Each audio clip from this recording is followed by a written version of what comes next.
Well, I'll tell you what, you couldn't ask for a nicer day out on Mille Lacs Lake. She's flat, calm, and the fish should be biting. I'll tell you, a lot of times most people think you got to have wind to bobber fish, but Mike Christensen and I are going to show you exactly how to do it today when it's flat, calm like this, because there are fish that are biting and there is a way to catch them. So stay right where you're at. Fish head's coming up.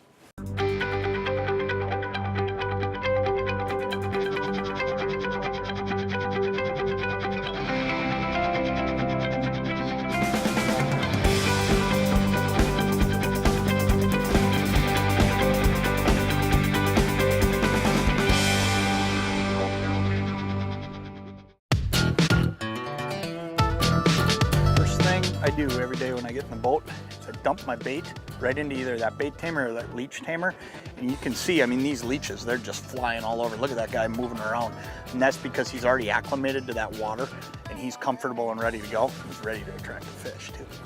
Got him. All right, that's how you like to start, right there. Yeah. Just goes to show you that if you can find those upfish, they're nearly automatic. No doubt about it. And that one there, and we didn't have to leave that bobber soak long. Look at that. Boy, this guy's just loaded with energy. There we go. There you go. That's exactly how we wanted to get after him today. But here's what we're actually doing.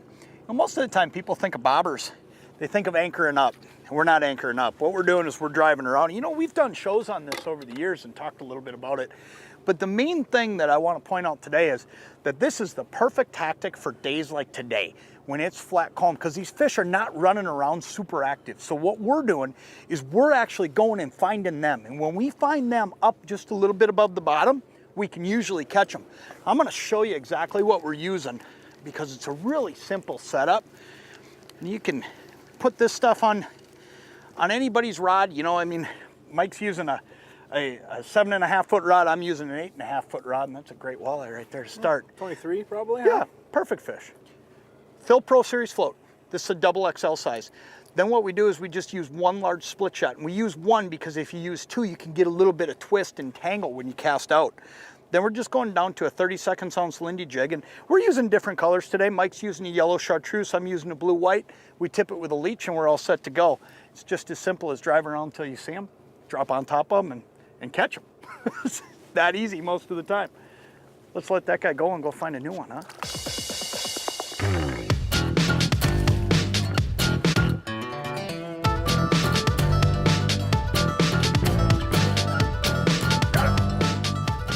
We saw that fish on the screen, and when you see, you know, 2 or 3 of them together, that's the real gold mine, because once you get that bait down there in front of 2 or 3 of them, you're way more apt to get one of them to move.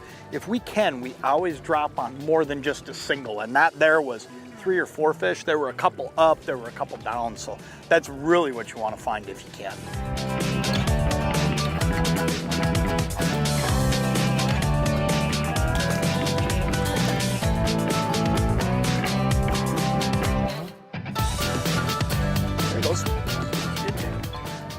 Boy, that's fun when you can make a bobber go down like that. I don't care what anybody says, it is cool to watch a bobber go down.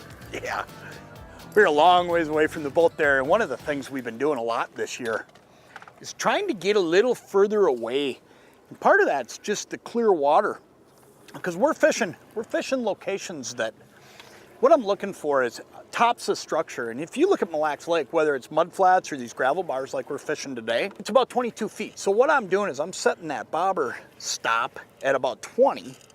And when I set it right there, I know I'm just above the fish, but even when we drive off the edge like this here, out in 25 feet of water, I know I'm up over the top of them. So you can get them to move because of this clear water this year. You know, something should be said too for, you know, we're setting on the tops, but most of our fish are coming just off to the sides of the tops. You know, the bait's relating to the top of the structure, and the fish are kind of spread around it. And, you know, I think part of what we're doing with our bait too matters, having big leeches, drawing some attention, and getting those fish to react to something bigger and eat it. Yeah, and I think the other thing that's really coming into play on top of all of that is just the zebra mussels have cleared the water here so much. So one of the things you'll notice that we're doing is we're also throwing out to the sides of the boat. Now, a couple 5 years ago when we first started doing a lot of this, we were seeing a fish, we'd flip right over the back every time. But we don't do that as much anymore. When we drive over a fish, we'll flip at a 45-degree angle because I think a lot of times we're spooking the fish off to the sides and they swim right past our bait. Now, we don't know which one of us is gonna have it swim by, but like on that one right there, we saw that fish and we threw a long ways and I got the boat a long ways away and they'll bite it as long as you do that. But keep in mind that clear water has changed things a little bit out here. There we go, Mike. Feels like another pretty good one, bud. Oh yeah. All day long. A lot of these fish out here right now. They are just a ball to catch. One fish.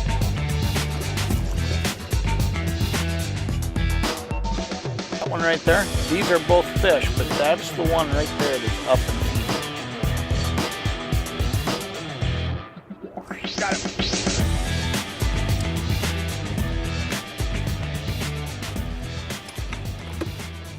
Said to stay with them.